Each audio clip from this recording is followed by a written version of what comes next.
하나님 말씀 로마서 3장 23절입니다.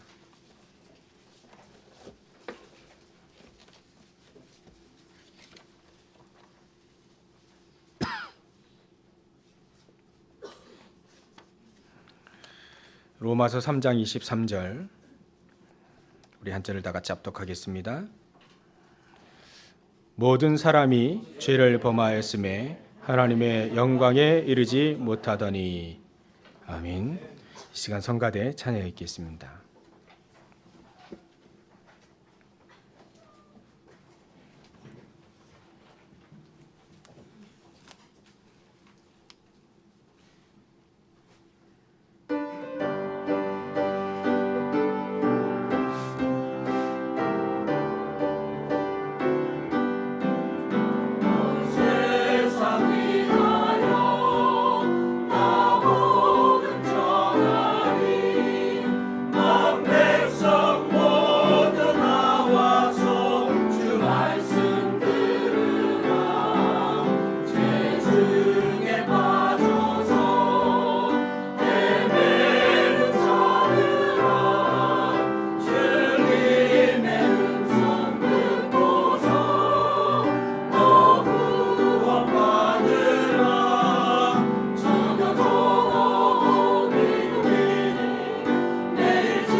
아멘. 오늘은 진정한 행복이 무엇일까? 행복이 무엇일까? 어떻게 하면 우리가 행복 얻을 수 있을까? 이 대해서 조금 같이 나눠보도록 하겠습니다. 우리 인간에게는 어떨 때가 제일 행복할까요?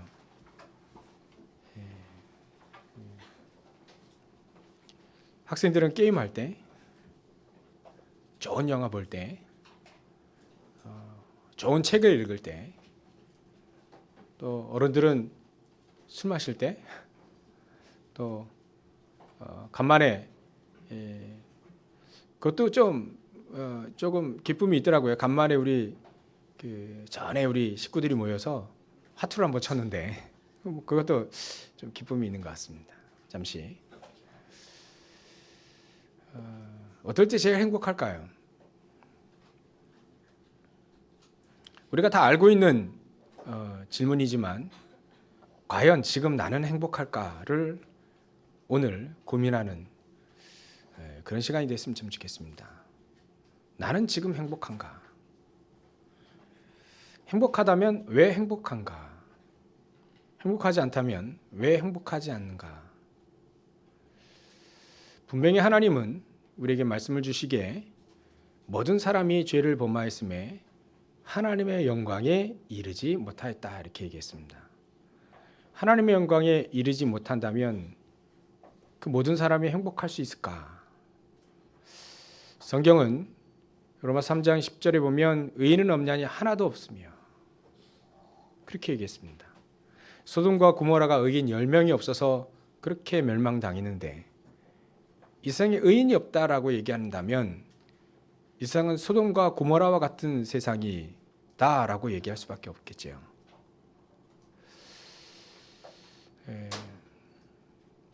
제가 신문에 작년에 통계 나온 거를 이렇게 잠시 보니까요.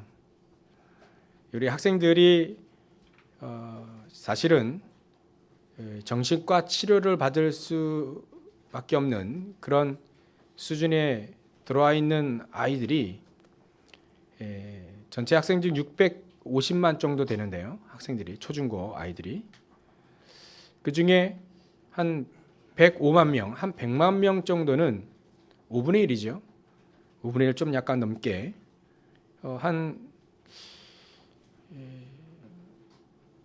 그 아이들은 지금 사실은 정신과 치료를 약간 받아야 되는 그런 아이들로 구분이 된다고 해요. 이 아이들에게 설문조사를 했는데 자기는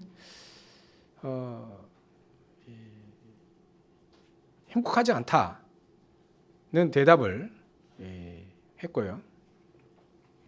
이 아이들을 보니까 우울증과 또 폭력 성향이 아주 강한 것으로 나타났습니다. 제가 어제 어떤 경찰관과 얘기를 하게 됐었는데요. 그 고강동의 수주 중학교, 초등학교 사이에 그 파출소가 하나 있어요. 고강 파출소라고요. 잠시 그 경찰관들과 이렇게 경찰관과 얘기를 하게 되는데요. 근데 그 경찰관이 제가 물어봤어요. 요즘에 아이들 좀 어땠습니까? 그랬더니 이제는 지쳤대요. 너무 아이들이 너무 사고 치는 애들이 너무 많아서 한두 명이 같으면 잘 타이르고 성심을 다해서 돌보고 해주고 할 텐데 이제는 너무 많아서 벅차다.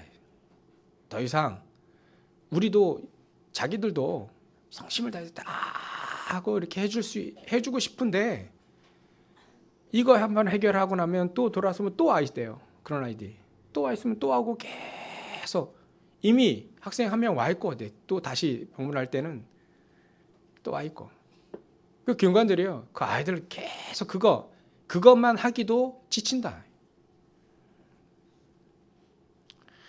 근데 요 관할 파출소에 그 어제 경찰들을 이렇게 보니까 뭐 한 7명, 8명 정도 계시더라고요. 근데 사고 치는 애들이 7명이라면 1대1 맨투맨 하겠는데 너무 많이 온다는 거예요, 사실은. 학교 주의라 또 특히 제가 얘기했어요. 학교 주의라 요즘 아이들 어떻습니까? 그랬더니 학교 주의라서 보통 대부분 아이들이 술, 담배에다가 폭행, 비행, 청소년 이런 게 상당히 많다는 거예요.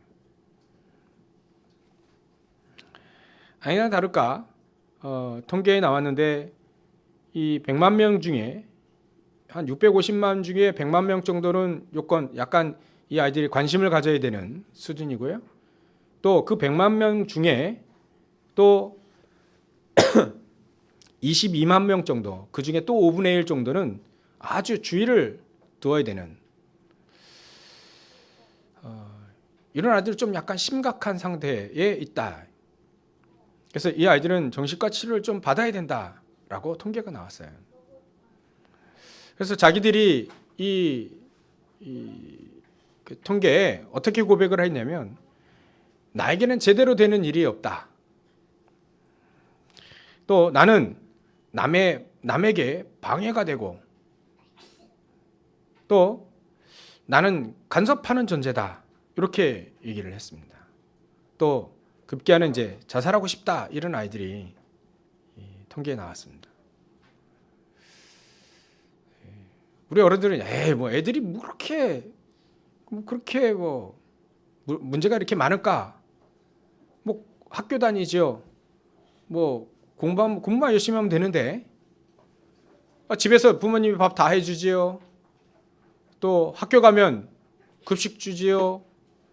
학교 안에서 공부만 열심히 하면 돼. 뭐 이렇게 아이들이 문제가 많고 고민도 많고 뭘 아이들이 자살하고 싶고 뭐 되지도 않는 소리를 애들이 배불렀다 이렇게 얘기를 하는 어른들도 있습니다. 근데 그 아이들이 지금 방황하고 있습니다. 그 아이들이 지금 갈등하고 있습니다. 그들만의 시기에 갈등이 있어요. 우리는 어른들이면 어른들만의 갈등이 있죠. 어른들만의 고민이 있지 않습니까? 문제가 있지 않습니까? 마찬가지로 아이들도 하나의 심령이고요. 아이들도 우리 초중고 아이들도 이 아이들도 하나의 인생을 살아가고 있는 겁니다. 그러니까 갈등이 있을 수밖에 없고 불행할 수밖에 없고 모든 사람이 다 죄를 범하였으면 하나님의 영광에 이르지 못하니까 불행할 수밖에 없는 거지요. 하나님 말씀에 우리에게 그렇게 말씀하고 계십니다. 모든 사람이 죄를 범하였음에 하나님의 영광에 이르지 못하다니. 그러니까 우리 인간은 불행할 수밖에 없는 겁니다. 원천적으로 우리 원래 인간은 그렇지 않았습니다.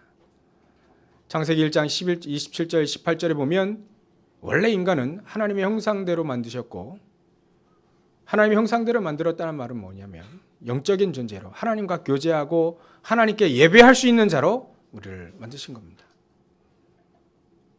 우리를 예배할 수 있는 존재로 만드셨습니다. 그게 바로 우리 인간입니다. 그러면 예배할 수 없게 된다면 어떻게 되지요? 당연히 불행하죠. 물고기는 물속에 살아야만 행복하고 잘 살 수 있도록 그렇게 만들어졌습니다. 나무는 땅에 뿌리를 내려야만 잘 살고 또 그게 행복이에요. 우리 인간은 하나님과 함께 살아야만 행복하도록 디자인됐고 그렇게 만들어졌습니다. 그 말은 뭐냐면 하나님과 교제가 있어야 된다는 얘기죠. 하나님과 교제가 할 수 있다는 말은 뭐냐면 하나님과 예배할 수 있는 존재로 우리를 만드셨답니다. 하나님께 예배할 수 있는 존재로. 절대로 우리 인간은요 예배를 떠나서는 행복할 수가 없습니다. 왜냐하면 하나님 나와 우리와 함께하는 최고의 시간이 바로 예배 시간이거든요. 하나님 우리를 그렇게 만드셨습니다. 지금 이 시간 예배 안 드리고 방황하는 사람들 행복하지 않을 겁니다. 그죠? 또 예배 가운데 있는데 예배의 중요성도 모르는 사람 헤매고 있을 겁니다. 불행할 겁니다. 예배 앉아 있는데 말이죠. 이 속에 하나님 나에게 주시는 음성이 없어요. 하나님 분명히 살아 계시는데 예배를 한 시간 정도 드리고 나서 물어보면 너 무슨 말씀? 너에게 하나님 무슨 말씀을 하시더냐? 물어보면 모르겠어요. 만약에 어른들도 이렇게 대답을 하신다면 행복하지 않은 겁니다. 하나님 우리를 그렇게 만드셨어요. 예배 가운데 있도록. 그러니까 우리가 지금 이 시간 드리는 예배는요 너무나도 귀중한 겁니다. 여러분들 한 일주일 동안 말씀 하나 가지고 계속 매 순간순간마다 하루에 매 순간순간마다 일주일 내내 하나님의 말씀 딱 하나 그거 가지고 계속 한번 묵상해 보십시오. 그러면 답 나올 겁니다. 하나님은 우리에게 말씀하시고요. 그 말씀이 우리 가운데 성취하시기를 원하시는 겁니다. 그렇기 때문에 우리가 사실은 말씀이 뿌리내리지 않았기 때문에 이렇게 네 가지 밭 비유도 있잖아요. 기름가 밭, 돌짝밭, 가시밭. 결국은 이 세 가지 밭은요, 결국은 말씀이 씨앗이 뿌리를 내지 못합니다. 결국은 말씀에 문제가 있는 게 아니고요, 그 밭에 문제가 있는 겁니다. 하나님의 말씀은요 영원합니다. 하나님 말씀 1.1학도 틀리지 않습니다. 하나님 말씀은 재림, 그거 빼놓고는 전부 다 성취됐습니다. 그러니까 말씀에 문제가 있는 게 아니고 우리 밭이 문제가 있는 거죠. 만약에 하나님의 말씀을 계속 묵상한다면, 그것도 시편 1편 2절에 즐거워하여 그 말씀을 주야로 묵상하게 된다면 그 사람은 가장 복이 있는 사람입니다. 그 사람이 예배를 드릴 때 하나님은 그 말씀을 하실 겁니다. 내가 붙잡고 있었던 그 말씀을 하나님이 말씀하실 거예요. 그래서 사도 바울은 자기가 붙잡은 거 있었습니다. 난 로마도 가야 하리라. 로마도 보아야 하리라. 거기서 가이사를 만나야 된다. 가이사 앞에 내가 가지고 있는 이 복음 얘기해야 된다. 그 말을 이제는 하나님이 인용하시는 겁니다. 두려워 말라, 사도 바울아. 두려워 말라. 네가 가이사 앞에 서야 하겠고. 이제는 하나님이 그 말씀을 하시는 거죠. 우리가 하나님 말씀을 한 주간 동안 하나라도, 한 구절이라도 계속 붙잡고 기도하면 하나님이 그 말씀을 하시는 거예요. 만남 가운데, 예배 가운데, 포럼 가운데 그 말씀을 나에게 하시는 거예요. 우리가 하나님 말씀을 간절히 붙잡고 기도하지 않으면 사실은 우리가 예배할 때 하나님 나에게 역사하시는지 모릅니다. 우리가 간절한 기도 제목을 가지고 하나님 앞에 나오지 않으면 사실은 그 기도 제목이 성취되는지, 내 기도 제목이 성취되는지, 하나님 내 기도를 응답하시는지 모르지요. 그렇기 때문에 문제는 어디에 있냐? 밭에 있는 겁니다. 옥토밭은 그 말씀이 뿌려지는 그대로 30배, 60배, 100배의 결실을 맺게 되는 거죠. 그렇기 때문에 행복의 조건은 사실은 하나님의 말씀이 뿌리를 내리는가, 거기에 달려 있는 겁니다.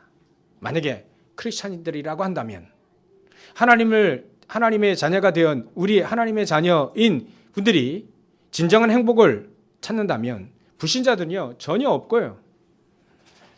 진정한 행복은 없고, 우리 크리스찬들이 진정한 행복을 찾는다면 하나님의 말씀이 내 안에, 내 심령 속에 뿌리 내려지고 있는가, 거기에 달려 있는 겁니다.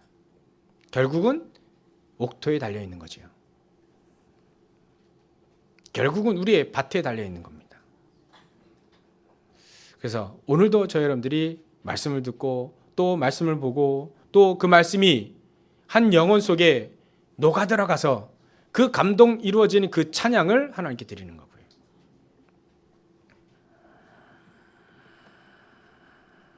그래서 진정한 우리 크리스찬들의 행복은 다른 데 있지 않습니다. 하나님의 말씀이 꿀과 같이 다를 때, 달콤할 때, 그때 진정한 행복이 그 속에 있게 되는 거죠. 그래서 유대인들은요 어렸을 때부터 저 회당에서 교육하기에 하나님의 말씀은 꿀과 같이 달다는 표현을, 사실 하나님 말씀이 적혀 있는 그 두루마리에 꿀을 발라 놓는답니다. 꿀, 달콤한 꿀. 그래서 그 아이들로 하여금 그 꿀을 핥아먹게, 그 말씀 위에 꿀을 발라 놓고요, 말씀이 이만큼 달다 이걸 보여주기 위해서 꿀을 발라 놓는데요. 별거 아닌 것 같지요. 근데 아이들은 어렸을 때 그것이 각인되지는 거예요. 아, 말씀은 꿀처럼 달구나. 근데 사실적으로 하나님의 말씀이 이 영혼들 가운데 성취가 되어지기 시작한다면 그 말씀이 성취가 되는 거예요. 아, 예전에 우리 아버지가, 우리 어머니가 하나님 말씀은 꿀과 같이 달다는데 맞구나. 그게 한 번만 인정되어진다면 이 아이들은 말씀의 사람이 되는 겁니다.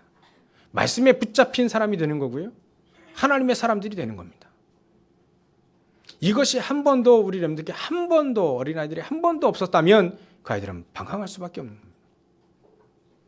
그래서 최고의 무기는 말씀입니다. 두 번째로는 우리의 영적인 상태죠. 우리의 영적인 상태가 제가 유심히 영적인 상태를 체크하고 가정들 보고 이렇게 보니까 나의 영적인 상태를 바르게 하게 되면 가정이 평안한 것 같습니다. 한 가정을 이루지 한 8년 9년 정도밖에 되지 않았는데 예전에 총각 있을 때도 그때도 마찬가지로요. 또 지금도 마찬가지로 우리의 영적인 상태, 하나님 말씀을 사모하고 하나님의 은혜를 사모하고 하나님께 깊이 기도하고 말씀을 묵상하고 있을 때 사실 우리 부모님들의 역할은 별로 없어지더라고요. 아이들이 스스로 다 잘해요. 근데 우리 영적인 상태가 황폐해지면 아무리 아이들에게 이거 해라 저거 해라 해도 아이들이 안 하더라고요. 가장 기본적인 것도 안 해요. 옷 입으라, 밥 먹어라. 가장 기본적인 거 아닙니까? 근데 우리 아이들이 얼마나 밥 먹이는 것이, 옷 입는 것이 이렇게 힘든 건지. 어떨 때는요, 이 아이들이 스스로 다 입고 스스로 다 먹어요. 근데 희한하게 영적인 상태가 이게 올바로 되어 있지 않으면 하라고 해도 안 해요. 야, 그렇구나. 모든 것은 나의 영적인 상태에 달려있구나. 내가 얼마만큼 하나님을 사모하고 하나님 말씀을 사모하고 묵상하고 기도 속에 있고 그래서 하나님은 가정뿐만 아니라 내 모든 하는 일, 사업, 직장 그래서 하나님 말씀을 붙잡으라고 하는 거구나. 그래서 하나님 말씀 속에 있으라고 하는 거구나. 그래서 하나님의 말씀을 즐거이 주야로 묵상하게 되면 그 사람이 가장 복 있는 사람이다. 다윗이 그렇게 고백한 이유가 있구나. 그러면요, 하나님이 나머지 것들은 하나님이 하시는 게 많아요. 마태복음 6장 33절에 너는 먼저 그의 나라와 그의 의를 구하라. 먼저. 그리하면 이 모든 것, 예전에 그 전에 바로 예수님 돈 얘기하셨거든요. 모든 것. 이 모든 것을 너에게 더하여 주시리라. 요한산서 1장 2절에 보면 내 영혼이 잘됨같이 내 영혼이 잘됨같이라고 되어 있어요. 영혼이 잘되게 되면 범사에 잘 되는 겁니다. 범사에 형통하게 되는 겁니다. 그 순서예요, 순서. 우리의 영적인 상태가 바르게 되어지면 하나님은 분명히 더하여 주시는 축복들이 있는 거죠.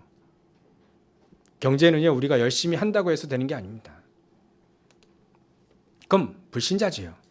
불신자는 열심히 해야 됩니다. 오만한 자리에 앉아야 되고요. 죄인의 길에 서야 됩니다. 사기도 쳐야 되고요. 그래야 밥을 먹을 수 있습니다. 그건 불신자지요. 남을 찐 누르고 그 위에 올라서야 그래야 밥을 먹을 수 있습니다. 그래야 생명부지할 수 있습니다. 예전에 왕권 다툼이 얼마나 심했습니까? 자기의 방해되면요, 신하들 가감히 그냥 목 날라버리고요. 자기 손주, 자기 자식 할 것 없이 왕권에 방해가 되면 다 잘라버립니다. 다 죽여버립니다. 사실 불신자는 그렇게 해야 돼요. 그렇게 해야 밥을 먹고 생명부지할 수 있습니다. 근데 우리 크리스찬은 그렇지 않아요. 우리 크리스찬들 그리하면 불신자와 똑같은 거지요. 근데 그렇지 않습니다. 하나님 말씀에 그렇게 써 있지 않아요. 제가 어제 핵심을 갔다 오면서 야곱, 야곱을 다시 한번 생각해 보니까요. 사실은 우리가 그 야곱처럼 살았더라고요. 분명히 하나님 말씀에 창세기 25장 23절에 그 리브가하고 이삭에게 하나님 말씀 메시지 줬거든요. 내 태중에, 특히 리브가에게 네 태중에 두 국민이 있다. 원래 하나님 말씀이 애가 태어나기도 전에 야곱과 에서가 태어나기도 전에 그 엄마인 리브가에게 이미 하나님이 말씀을 줬습니다. 네 태중에 두 국민이 있다. 또 저 큰 자가 어린 자를 섬길 것이다. 그러니까 에서가 저 야곱을 섬기게 될 것이다. 그러니까 그런 얘기를 했거든요. 그러면 작은 자인 이 야곱은 가만히 있어도 장자가 아니더라도 하나님의 최고의 축복을 받게 되어 있습니다. 하나님 그렇게 말씀하셨다니까요. 야곱이 더 축복받을 것이다. 왜냐하면 야곱을 통해서 하나님의 귀중한 그 언약이 전달될 거니까 이 말씀을 미리 하셨어요. 하셨는데도 불구하고 이 말씀을 안 붙잡으니까 야곱은요, 리브가가 이게 정확히 전달되는데, 야, 너는 가만히 있어도 하나님 복음을 아는 것이다.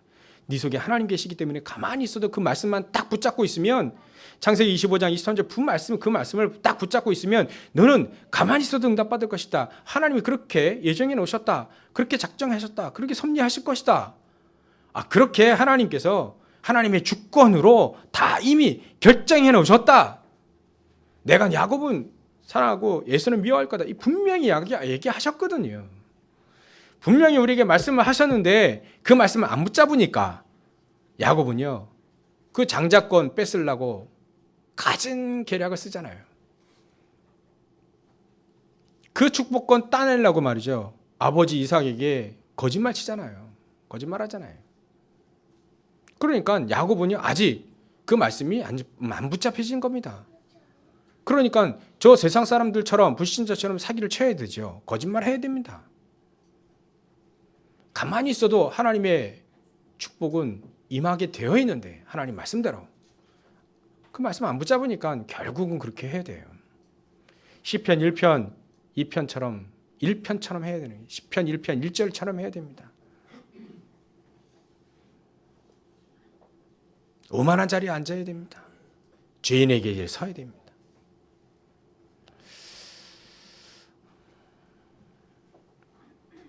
저는 역대 우리 조선의 왕들을 보면 행복하지 않았겠구나. 가장 높은 자리에 앉아 있어도 늘 독살의 그 위험에 노출되어 있고, 항상 그래서 시녀 중에 한 명이 이게 독이 들어간지 안 들어간지 모르니까 늘 그 시험하고, 시녀가 그 시험을 하고 그 다음에서 안전하다 그러면 그때 밥 먹었잖아요. 밥 먹는 것 자체도 힘든 거예요. 그러니까 행복하겠습니까? 높은 자리에 앉아 있는데 모든 것을 다 할 수 있다라고 생각하고 그 자리에 앉아 있는데 행복하겠냐 이거예요.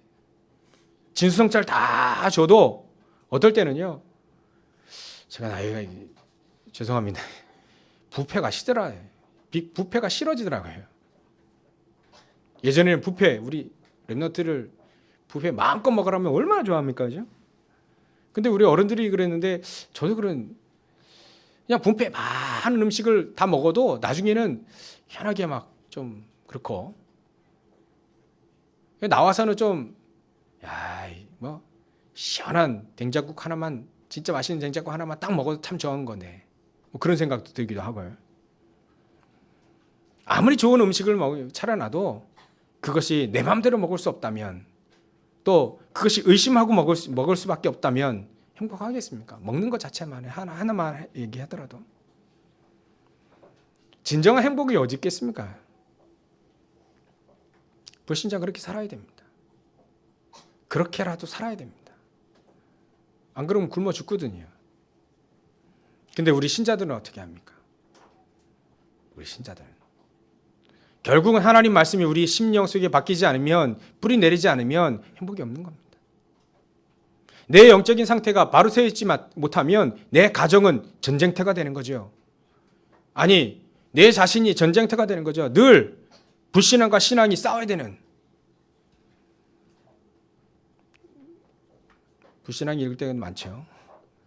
가정이 좀 약간 험악해지고 전쟁터가 되고 늘 갈등하고 늘 불안하고, 그게 바로 우리 영적인 상태에 거기에 있는 겁니다. 저 여러분들의 영적인 상태 지금 어디 있습니까? 불신앙 쪽에 기울어져 있습니까? 아니면 참신앙 속에 기울어져 있습니까? 정말 하나님의 말씀이 오늘 나에게 이 말씀 하셨구나 라고 하는 거 딱 붙잡고 한 주간 동안 늘 기도하다가 하나님의 응답을 주시는 그 응답, 말씀의 응답, 말씀의 성취 그 속에 있으면 여러분 참신앙에 있게 되는 겁니다. 그때 되면 올바른 복음 속에 올바른 믿음이 생겨지게 되어 있고요. 올바른 생각을 갖게 되어 있습니다. 그러면 올바른 선택을 할 수 있게 되어 있습니다. 그게 바로 참신앙이에요. 근데 불신앙 가운데 있다면, 내 영적인 상태가 불신앙 가운데 있다면 그 속의 모든 결정과 선택은 잘못될 수밖에 없습니다. 그건 이미 나와 있는 겁니다. 그래서 우리가 열심히 기도한다고 해서 응답받는 게 아닙니다. 내 영적인 상태가 그대로 응답으로 이어지는 거예요. 왜냐하면 우리의 기도는 속일 수 있거든요. 근데 우리의 영적인 상태는 속일 수가 없습니다. 평상시에 우리가 얘기하는 것을 딱 요금해 놓으면요, 참신앙이 많을까요? 불신앙적인 말이 많을까요? 불신앙적인 말이 좀 많다고 합니다. 그러면 그게 우리의 영적인 상태예요. 구역 예배 드릴 때, 대예배 드릴 때, 예배 속에 우리가 기도하는 것, 그건 사실은 껍데기고요. 진정한 영적인 상태는 내가 혼자 있을 때, 사람들과 얘기하고 있을 때 그 영적인 내 상태는 그대로 들어가야 합니다. 그러면 그 영적인 상태가 불신앙 가운데 있으면 그 선택은 잘못될 수밖에 없는 거지요. 나중에 돌이킬 수 없는 그런 선택도 그때 하게 되는 거죠. 특히 우리 젊은 우리 청년들에게 제가 간곡하게 얘기를 말씀드립니다. 간곡하게 말씀드립니다. 결혼할 때 잘 선택을 하셔야 돼요. 직장 선택할 때 잘 선택하셔야 됩니다. 내가 뭔가 중요한 선택을 할 때 잘 선택해야 됩니다. 내가 불신앙 가운데 있는가 참신앙 가운데 있는가, 그걸 선택해야 됩니다. 내가 이거 해야 됩니까 저거 해야 됩니까 물어보는 게 아니에요. 내 영적인 상태가 지금 하나님의 말씀으로 민감하고 하나님의 말씀이 내 안에 있고 그 말씀으로 응답되어지고 있는 삶 속에 있는가를 체크해야 됩니다. 그 체크하지 않으면 여지없이 불신앙 가운데 열매를 맺을 수밖에 없어요. 제가 기도를 무시하는 게 아니고요, 기도를 하지 말라는 얘기 아닙니다. 기도는요, 어떻게 하면 우리가 성령의 인도 받을까를 기도하는 거예요. 많이 달라고 기도하는 것이 아니고요. 그래서 우리가 기도 많이 하면 복 받는다, 그 말은 어찌 보면 기복주의 신앙입니다. 그건 복음이 아닙니다. 하나님 우리의 필요한 걸 다 아셔요. 어떻게 하면 하나님이 나에게 주신 그 축복을 누릴 수 있을까? 어떻게 하면 이 상황에서 하나님의 영광을 위해서, 복음을 위해서, 주의 나라를 위해서 내가 쓰임받을 수 있을까? 이 선택과 이 결정이 어떻게 하면 복음을 위한 선택이 될까를 기도하는 겁니다. 그렇지 않고 뭐 달라, 이거 해달라, 이거 해달라, 그렇게 기도하면요, 내 영적인 상태 그대로 드러난다니까요. 내 영적인 상태를 바로 하고 그 다음에 어떻게 하면 교회를 위해서, 어떻게 하면 복음을 위해서, 어떻게 하면 주의 영광을 위해서, 나라를 위해서, 그때 기준이 그거여야 됩니다. 기준이. 그래야만 바른 기준 앞에 우리는 질 수가 있는 거예요. 그래서 예전에는 각각 다 기준이 틀렸다고 하죠. 그 지방마다 예전에는 뭐 한돼, 한말, 이게 지방마다 다 기준이 달랐대요. 그리고 각 나라마다 다 다른 겁니다. 그래서 그 기준을 이렇게 딱 세워놓은 거예요. 이제 왕이 이제 그걸 세우는 거죠. 한 대는 요 정도다, 이렇게 딱 이렇게 규격하는 거죠. 그 기준이 있어야 됩니다. 기준. 그래서 우리 군대 갔다 오신 우리 어른들 보시면 기준 하면 그 기준, 그 사람의 어떤 상황이든 방향이 틀리든 막든 상관없어. 그 기준, 그 사람의 기준, 너 기준해. 그러면 기준 하면 그 사람이 다 기준입니다. 그러면 그 사람 데리고 다 오하열 딱 맞추는 거잖아요. 상관없습니다. 기준. 그래서 우리의 기준은 어떤 것이 되어야 되는가? 우리의 기준은 다른 아님 말씀입니다. 성경 말씀. 그래서 성경 말씀은요, 캐논이라고 합니다. 캐논. 캐논은 기준이거든요. 정확한 기준. 우리의 선택과 또 우리의 결정과 우리가 살아갈 수 있는 최고의 모든 결정의 기준, 모든 선택의 기준, 우리가 행복의 기준에 모든 것들에 다 기준이 있습니다. 그래서 그 기준이 바로 하나님 말씀이어야 되는 거고요. 특히 하나님의 말씀의 그 능력을 믿는 하나님의 능력이 우리의 기준이 되어야 되는 겁니다. 그렇지 않으면 불신자처럼 살아야 돼요. 안 그러면요, 환경에 따라 살아야 됩니다. 없으면 없는 대로, 있으면 있는 대로. 근데 그 기준이 말이죠, 하나님 말씀이 아니고 하나님의 능력이 아니면 절대로 여호수아가 태양과 달을 멈출 수 있는 그런 하나님의 사인을 보지 못했을 겁니다. 하나님의 기준, 하나님의 능력이 기준이었기 때문에 여호수아는 그때 당시에 태양과 달이 멈춰야 되는구나, 기준을 바로 세운 거죠. 지금 우리가 말이죠, 우리가 태양과 달을 멈출 수 있겠냐? 기준이 그게 안 맞아요. 언약이 맞지 않습니다. 그래서 언약, 말씀, 이것이 우리의 삶의 기준이 되는 거예요. 그리고 그 말씀의 능력, 그 성령의 능력, 그것이 바로 우리의 삶의 기준이 되는 겁니다. 그래서 하나님 우리의 기준을요, 저 광야에 40년 동안, 저 출애굽해서 40년 동안 살고 있는 저 이스라엘 민족에게 사실은 거지 아닙니까? 그죠? 많은 걸 가진 거 한다 해도 뭐 집이 있겠습니까? 땅이 있겠습니까? 뭐가 있겠습니까? 그거 가지고 나온 거는 저 애굽에 있을 때 그 옆집에 다 빌려온 거, 그 취한 거 그거 가지고 있는데 말이죠.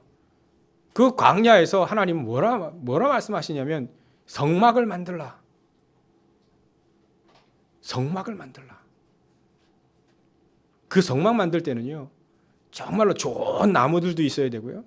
가장 좋은 실, 가장 좋은 천, 여러 가지로 가장 좋은 가죽들, 이런 것들이 있어야 됩니다.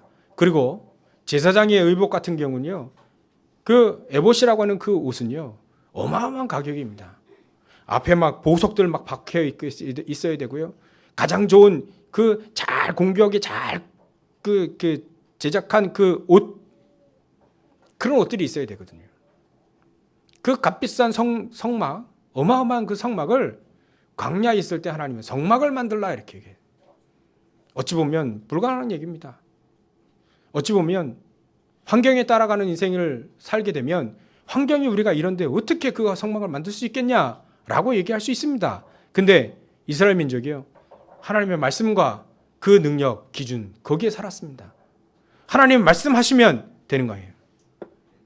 그 말씀 속에 순종하면 그들이 굶어 죽었냐? 그렇지 않습니다. 아니, 그들이 경작하지 않은 땅에 들어가서 그들은 살았습니다.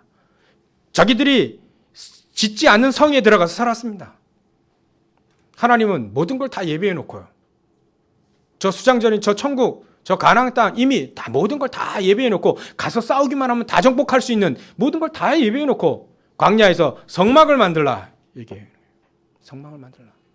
하나님 우리 형편이 이런데, 아니 성막을 만들라. 거기에 모든 사람들이 기꺼이 하나님 앞에 예물을 드린 겁니다. 그 성막 만들었을 때 가장 중요한 그 성막은 무엇을 향해 지어지는 것이냐? 그 목적이 무엇이냐? 그리스도입니다. 성막 만들라, 그 뒤에 하나님의 이면 속에 그리스도를 누리라 해서 그리스도를 누리라.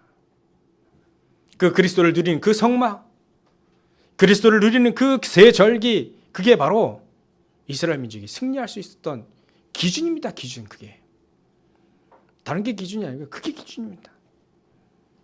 하나님 말씀에 순종하는 것, 그것이 내 영적인 상태가 되어질 때 그게 바로 우리의 진정한 행복이 거기에 있는 거예요. 세 번째로, 진정한 행복은 다른 것에 있지 않고요, 우리의 사명, 천명을 깨달을 때입니다. 사도 바울은, 아니 요셉부터 얘기하면요, 요셉은 자기의 천명, 사명 알고 있었습니다. 하나님 말씀으로. 그리고 하나님의 말씀의 그 능력을 믿고, 그리고 내가 무엇을 해야 될지를 정확히 알고 있을 때 우리 크리스천들은 가장 행복합니다. 요셉은 환경이 노예였습니다.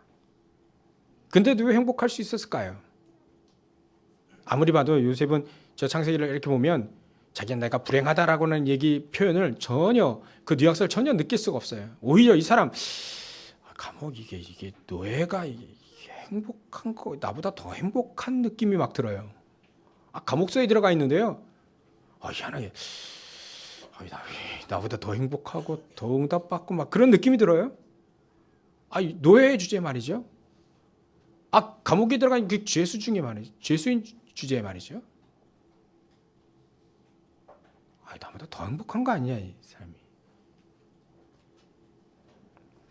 왜냐하면 요셉은요, 내가 뭐 해야 될지 정확히 알고 있었습니다.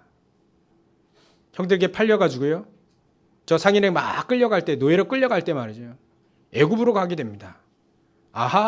하나님의 꿈, 나에게 주신, 창세기 39장에 주신 나의 꿈, 하나님 나에게 주신 그 꿈, 나를 그 꿈을 이뤄 가시는 과정이구나.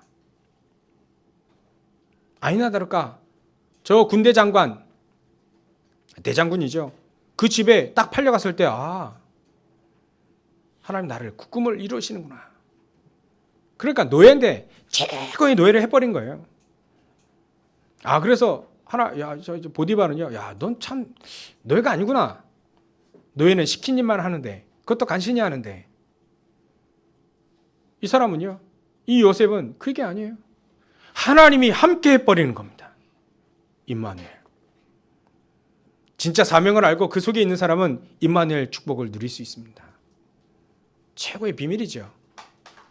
천명의 비밀이 바로 임마누엘입니다.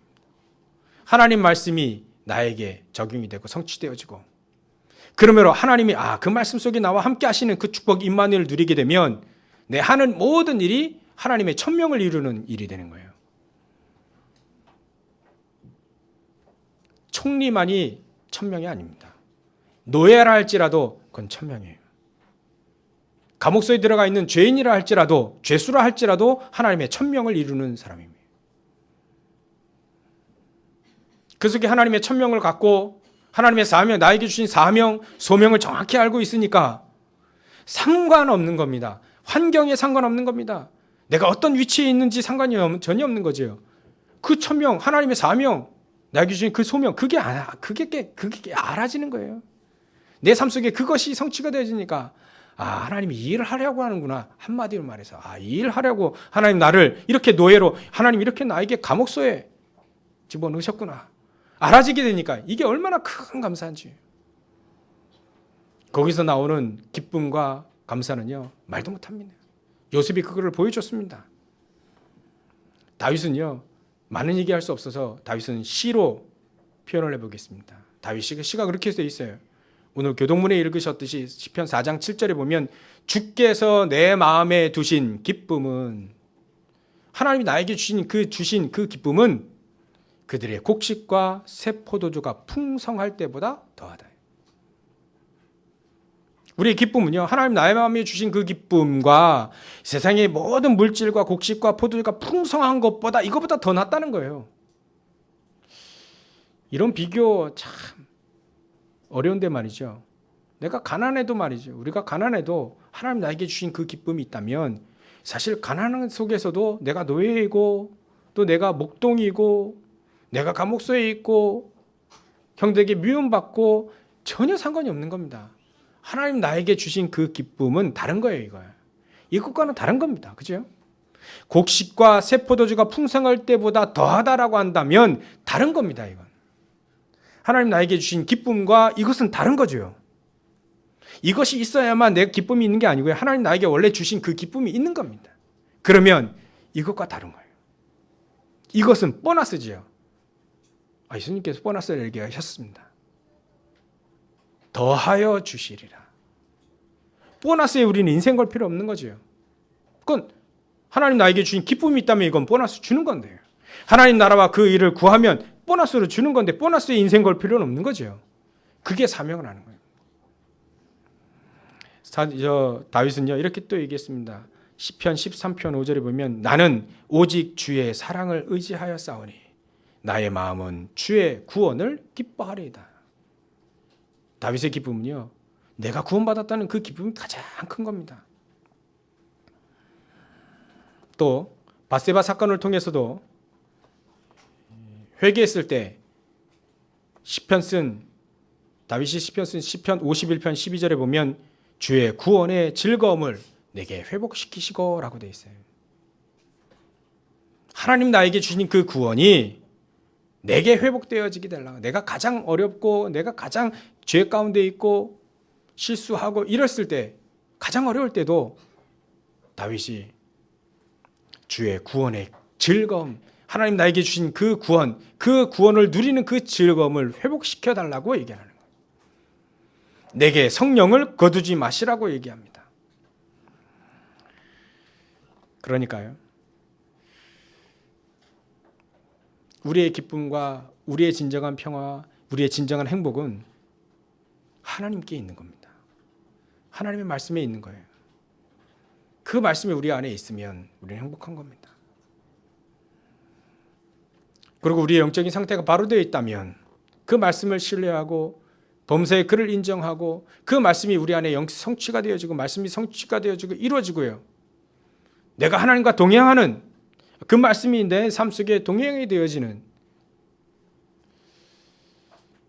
그럴 때 있죠. 내가 말씀을 이걸 계속 묵상하고 기도했는데 강단에서 그 메시지를 딱 하는 거예요. 또 본부 메시지 때 그 메시지를 딱 하는 겁니다. 그러면 얼마나 기쁜지 몰라요. 그 말씀. 그럼 우리 영적인 상태가 바르게 되어지는 거죠. 말씀에 의지하는 삶, 하나님의 말씀과 하나님의 능력이 내 기준이 되는 삶, 그게 우리 영적인 상태를 좌우하는 겁니다. 그리하게 될 때 하나님의 진정한 천명 깨달아지는 겁니다. 요셉이 나를 통해서 살려야 되는구나 아는 겁니다. 천명. 지금은요, 우리는 이걸 생각해야 됩니다. 우리의 천명. 강대국을 생각하지 않으면 안 됩니다. 성경에 가장 응답을 받았던 저 요셉과 다윗과 엘리야, 저 사도 바울, 다니엘, 그 세 친구들, 에스더, 이런 사람들이요, 전부 다 그 시대의 강대국 안에 노예로 있든가 포로로 있든가 속국으로 있든가. 근데 그 강대국이 어떤 강대국인지 알았습니다. 그 시대의 애굽 최고의 강대국이었습니다. 피라밋을 만들어 놓고요, 모든 영적인 재앙을 계속 뿜어내는 그 강대국에 하나님이 살아계심이 역사해야 되는 겁니다.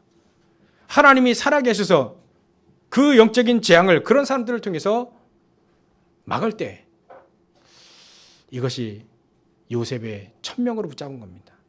모세의 천명이 그거였습니다. 애굽에 하나님의 영광이 드러나는 것, 애굽에 임할 저 영적인 재앙이 막아지는 것. 저 블레셋을 통하여서 영적인 재앙이 계속 일어나거든요. 그러면 그 속에서 다니엘과 세 친구들과 에스더, 이런 사람들을 통하여서 사실은 그 바벨론에 계속 거기서부터 내려오는 계속적인 영적인 재앙을 막는, 하나님 영광이 드러나게 되면 영적인 재앙은 막아지잖아요. 귀한 전도자가 그 속에 일어나게 되면 영적인 재앙은 막아집니다. 다른 것으로 막을 수 있는 게 아니죠. 재앙은요, 영적인 재앙은요, 다른 것으로 막을 수가 없습니다. 오직 복음으로만 막을 수 있습니다. 그렇기 때문에 오직 복음을 가진 그 영혼, 그 사람, 그 한 사람이, 그 천명을 깨달은 그 한 사람이 그 현장에 있을 때 하나님 영적인 재앙 막을 뿐만 아니라 그 영혼의 가장 큰 기쁨이 그 속에 있는 거예요. 가장 큰 행복이 그 속에 있는 겁니다. 내가 영적인 재앙을 막을 사람이구나. 그래서 저 여러분들은 이 영적인 재앙을 막을 사람들입니다. 영적인 재앙을 막을 귀중한 렘넌트들이 일어날 겁니다. 그게 바로 하나님이 우리에게 주신 천명이에요. 하나님이 주신 우리에게 사명입니다. 이 시대의 영적인 재앙, 지금 예전의 로마, 지금의 그 로마가 미국 아닙니까? 중국과 러시아, 일본, 이런 나라들 아닙니까? 전부 다 영적인 재앙을 계속 일으키고 있습니다. 그 속에 복음을 가진 저 여러분들이 하나님의 능력 안에서 일을 하게 되고, 하나님의 능력 안에서 사업을 하게 되고, 하나님의 능력 안에서 공부를 하게 되면 하나님은 나머지 모든 것들은 이런 사람들을 통해서 영적인 제약을 막게 되는 최고의 축복 가운데 있게 되는 겁니다. 이걸 깨달을 때 우리의 진정한 행복이 있습니다. 여러분들 일하러 가시지요. 공부하러 가시지요. 그 속에 하나를 딱 붙잡아야 됩니다. 나는 이 현장의 영적인 제약을 막을 자다. 그렇게 당당하게 가셔야 됩니다. 원래 그렇게 하나님 부르셨어요. 야곱을 축복 주시기로 야곱을 그냥 부르셨다니까. 그렇게 절대 주권 하나님 부르신 겁니다. 태어나지도 않았는데 말이죠. 뱃속에 있는데 말이죠. 하나님은 그렇게 정한 겁니다. 하나님 왜 그렇게 정했어요? 그렇게 얘기할 필요 없습니다. 하나님 왜 정한 겁니다. 우리 인간은 하나님께 예배해야만 행복하도록 그렇게 지어졌습니다. 왜 그렇게 지었습니까? 라고 얘기할 수 있는 게 아닙니다. 그래서 우리는 예배 가운데 최고의 축복을 누려야 되는 거죠. 거기를 향해서 가는 겁니다. 나는 하나님이 내 현장에 영적인 재앙을 막을 귀중한 전도자를 날 불렀구나. 그러면 그대로 믿는 거예요. 그대로 가는 겁니다. 그리할 때 가장 행복이, 진정한 행복이 그 속에 있습니다. 다른 데에서 행복을 찾으려면 찾을 수가 없을 겁니다. 남편을 통해, 아내를 통해 행복을 찾으려면 찾을 수가 없을 겁니다. 오히려 더 불행해지기만 할 겁니다. 내가 돈을 쫓아가고요, 명예를 쫓아가고 권력을 쫓아가게 되면 행복할 줄 아는 건 아니에요. 역대 왕들을 보면 행복하지 않았던 것을 우리는 확인할 수 있습니다. 우리는요, 진정한 행복을 그런 데서 찾으면 안 돼요. 빨리 우리 창세기 3장, 6장, 11장의 모든 잔재들을 다 내버리고요, 오직 하나님 말씀, 거기서 찾아야 됩니다. 그래야만 진정한 행복 그 속에 있어요. 임마누엘 축복 주시는 그 하나님, 그 능력, 그 말씀으로 인도하시는 그 하나님, 성부, 성자, 성령, 그 삼일째 하나님, 그 속에 우리 모든 것들이 다 있는 거예요. 진정한 행복을 찾고 누리시길 주의 이름으로 축원합니다. 기도하겠습니다. 하나님께 감사와 영광을 돌립니다. 하나님, 우리 인간은 왜 행복이 없는가? 우리가 고민하게 하시고, 하나님, 내 자신이 정말 진정한 행복을 향해 있는가 체크하게 하시고 점검할 수 있는 귀한 시간 될 수 있도록 인도해 주시옵소서. 진정한 행복 속에 이제는 우리를 통해서 하나님의 역사가, 우리를 통해서 하나님의 그 계획이, 그 기쁘신 계획이 이루어지는 놀라운 축복 가운데 있게 하여 주시옵소서. 감사와 영광을 돌리며 하신 예수님의 이름으로 기도 올려옵나이다.